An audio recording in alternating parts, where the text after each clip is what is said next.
मुंबई के ब्रबॉर्न स्टेडियम में 68वां मैच है आईपीएल 2022 का और ये एक रीमैच है बिल्कुल पहला जो सीजन हुआ था उसके फाइनल का, क्योंकि चेन्नई सुपर किंग्स के सामने है राजस्थान रॉयल्स।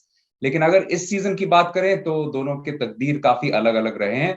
राजस्थान रॉयल्स लगभग प्लेऑफ में पहुंच ही चुकी है, उसका मोहर जरूर लगाना चाहेंगे इस मैच को जीतकर, और अगर जीत गए तो बेसिकली दूसरे स्थान पे पहुंच जाएंगे और क्वालिफायर वन का हिस्सा होंगे। और वहीं चेन्नई सुपर किंग्स के लिए हो सकता है एक युग का बहुत बड़ा अंत हो।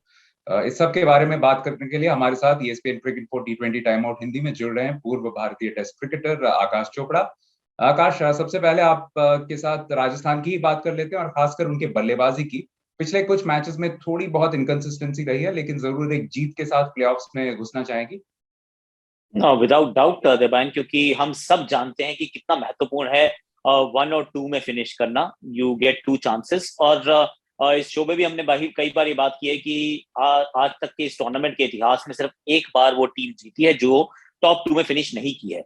हैदराबाद 2016, उसके अलावा हमेशा टॉप टू वाली टीम्स ही ट्रॉफी उठाती हैं। तो राजस्थान इस बात को अच्छी तरह से समझती है, पहचानती है इंपॉर्टेंस को। और एक जीत सी ये फाइनल पुश है। अगर आपने ये फाइनल पुश दे दिया और अपना बेस्ट गेम आप लेकर आ गए और ये मुकाबला जीत गए, तो फिर आपको मालूम है कि रिवॉर्ड जो है वो मल्टीफोल्ड है। तो definitely they will do their best. अपने पुत्र के जन्म के बाद पहली बार वापस लौटने वाले हैं शिमरन हेटमायर, तो जरूर उनके आने से मिडिल ऑर्डर काफी मजबूत होगी। लेकिन जॉस बटलर की बात कर लेते हैं, क्योंकि पिछले 4 पारियों में काफी उन्होंने निराश किया है। हाईएस्ट स्कोर सिर्फ 30 का है। तो क्या वजह है और किस तरीके से इस मैच में अप्रोच करेंगे आपके हिसाब से बटलर? देखिए दिवान, ये जो फॉर्मेट है ये वैसे तो बड़ा इनकंसिस्टेंट फॉर्मेट है अपने आप में। क्योंकि इसमें कंसिस्टेंटली लगातार रन बनाना, सक्सेसफुल होना ऑलमोस्ट इम्पॉसिबल होता है।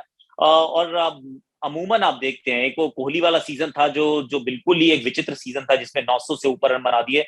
पर अदरवाइज आप पाएंगे कि बीच में हर बल्लेबाज के 600 साढ़े 600 रन बनाए। पर बीच में एक समय जरूर आता है जब 3-4 मैच में रन नहीं बनते हैं। तो जॉस के वो जो पहले 7 मुकाबले इतने अच्छे थे कि हमें लगा कि अब ये वैसे ही चलने वाला है तो 1000 रन वैसे ही बना देंगे, पर होता नहीं है। तो it's only par for the course, out हुए हैं। मैं तो नहीं कहूंगा कोई चिंता की कोई वजह है या कोई सबब है। और इस मुकाबले में मुझे ऐसा लगता है कि रन बनाएंगे, तो फिर वो जो इनकंसिस्टेंसी की बात आपने की थी वो आज के मैच के बाद समाप्त हो जाएगी। जी हाँ, एक गेंदबाज जिनके खिलाफ उन्हें काफी सतर्क रहना पड़ेगा वो है मोइन अली, अगर वो खेले, क्योंकि 6 पारियों में 3 बार उन्हें आउट कर चुके हैं।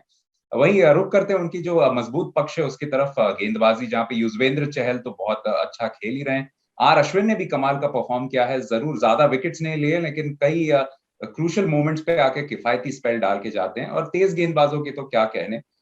तो आप किस तरीके से देखते हैं यहाँ पे, क्या फॉर्मेशन होनी चाहिए इस मैच में? क्या तेज गेंदबाजी में कोई बदलाव देखते हैं? देखिए हेटमायर वापस आ गए हैं, तो जब गए थे तो दो बदलाव दिखे थे एक के बाद एक, क्योंकि नीशम खेल गए, फिर आपने कुलदीप सेन को बाहर बिठा दिया।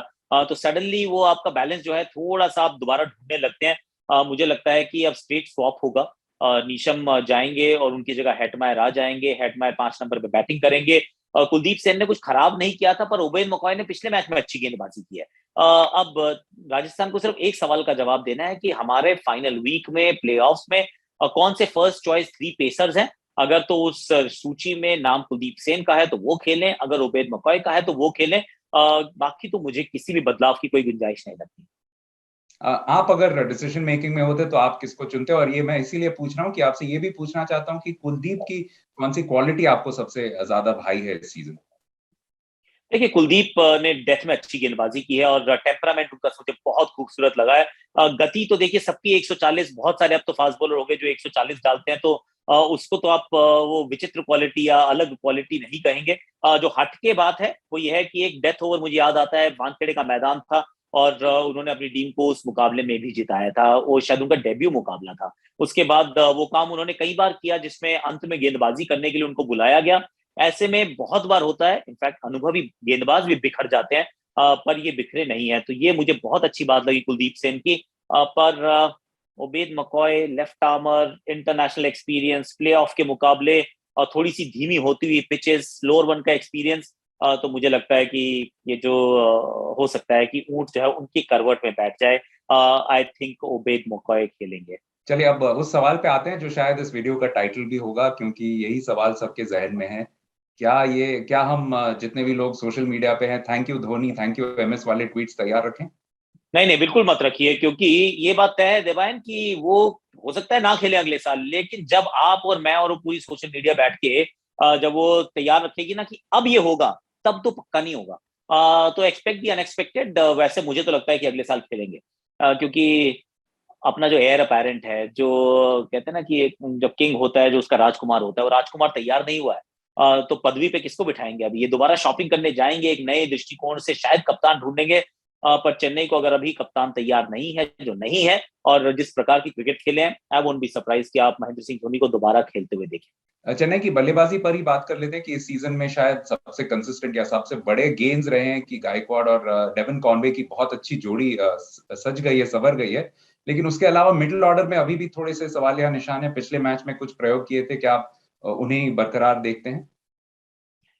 देखिए, अब यही कहानी है कि अगर आप ऑलरेडी अगले साल की तरफ देखने लग गए हैं, आपने अंबती रायडू और रॉबिन उथप्पा दोनों को आपने रेस्ट करा दिया है।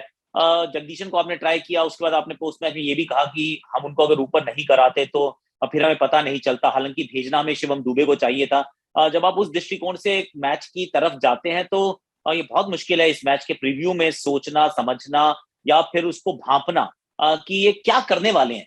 क्योंकि हो सकता है कि एक एक नई सोच के साथ उतरे कि छोड़िए आज चलो कुछ और करके देखते हैं, क्योंकि अगले साल के लिए हमारा प्लान ये है। तो मिडिल ऑर्डर की अगर समस्या रही है, द फैक्ट इज कि अभी तो सॉल्व होने वाली नहीं है, क्योंकि ना तो जगदीशन उनके लॉन्ग टर्म कोई तो प्रॉस्पेक्ट है। शिवम दुबे में भी कितना इन्वेस्ट करेंगे, वी रियली डोंट नो क्या इनको टॉप 4 में जगह मिलने वाली है। मोइन अली मुझे लगता है 3 नंबर पे दिखेंगे, ऐसा सिर्फ मुझे लगता है। ऐसा होगा इसकी भी कोई गारंटी नहीं है। और गेंदबाजी में पिक्चर थोड़ा ज्यादा साफ है, क्योंकि एक तरफ तो महेश दीक्षित ने बहुत इम्प्रेस किया है अपने पहले सीजन में। वहीं ड्वेन ब्रावो हमेशा की तरह विकेट्स लेते रहे, लेकिन मुकेश चौधरी एक ऐसे स्टार बन के उभरे हैं जो शायद कह सकते हैं कि कुछ हद तक उन्होंने दीपक चाहर की वो जगह ले ली है। काफी अच्छी नई गेंद से गेंदबाजी कर रहे हैं।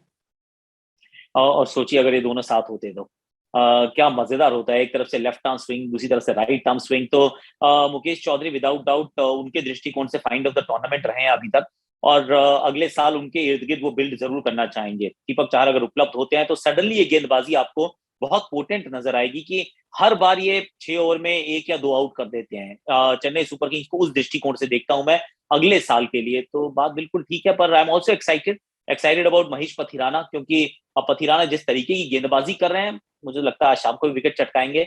और ये एक इंटरेस्टिंग खिलाड़ी हैं, जिनको आप जगह जगह पे अच्छी तरीके से इस्तेमाल कर सकते हैं। तो वहां थोड़ा सा एक्साइटमेंट जरूर है कि महेश कैसा करते हैं। एक महेश तीक्ष्णा, दूसरा महेश पथिराना, सही है। जी हाँ, और ये जो मैच रिजल्ट है वो बहुत क्लीशेड हो गया है, उसके लिए प्रेडिक्शन आपसे नहीं पूछूंगा। ये पूछता हूँ कि अगर दोनों टीम को जीतना है तो एक एक की खिलाड़ी का नाम ले लीजिए।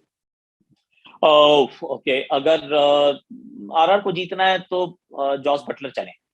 इतने अच्छे से चले कि फिर वो खत्म ही कर दे मैच को। और अगर ये मुकाबला जीतना है चेन्नई को, तो Moeen Ali should have like a game of his tournament की, जहां पे 3 विकेट भी चटका दे और बैट से 70 भी बना दे। चलिए, एक बात तो तय है कि पूरी दुनिया की निगाहें इस मैच पे रहेंगी, खासकर MS Dhoni post match presentation में क्या कहेंगे। हम भी अपने नजरें गड़ाए रखेंगे। आपका बहुत बहुत शुक्रिया आकाश। आप देख रहे थे ESPN cricket 2020 time out Hindi.